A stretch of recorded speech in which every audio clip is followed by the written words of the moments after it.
Colour ని 17వ శతాబ్దంలో Greek వాళ్ళు కనిపెట్టారు బేబీ. అప్పటి కాలంలో పింక్ కలర్ డ్రెస్సులు రాజు మహారాజులు వేసుకునే వాళ్ళు బేబీ. అప్పట్లో వాళ్ళు పింక్ కలర్ డ్రెస్సులు వేసుకుంటే వాళ్ళలో రాజ్యాసం పొంగిపోయేది బేబీ. కానీ దీనికి మాత్రం పిచ్చి పొంగిపోతుంది. నా కర్మ. ఎస్, కరెక్ట్గా చెప్పారు. Thank you sir. ఇప్పుడు నిన్ను అడగబోయేది మూడో ప్రశ్న. మన ఇండియా ఫ్లాగ్లో ఎన్ని కలర్లు ఉంటాయో చెప్పండి.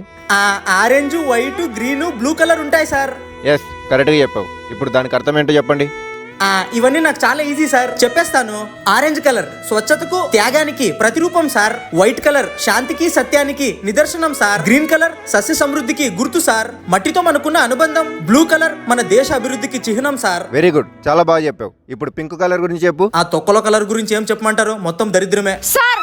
దీనమ్మ దర్చుకొని సచ్చాను కదరా బాబు. అది నేను చెప్తాను సార్, నేను చెప్తాను.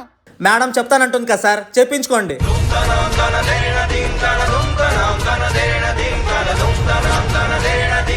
గ్రీన్ కలర్ సస్య సమృద్ధికి గుర్తు సార్. మట్టితో మనకున్న అనుబంధం. బ్లూ కలర్ మన దేశ అభివృద్ధికి చిహ్నం సార్. వెరీ గుడ్, చాలా బాగా చెప్పావు. ఇప్పుడు పింక్ కలర్ గురించి చెప్పు. ఆ తొక్కలో కలర్ గురించి ఏం చెప్పమంటారు? మొత్తం దరిద్రమే సార్.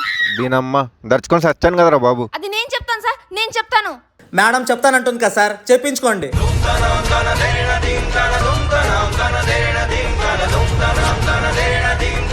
ప్రపంచంలో ఎన్ని రంగులున్నా నాకు పింక్ కలర్ అంటే ఎందుకు ఇష్టమో తెలుసా సార్?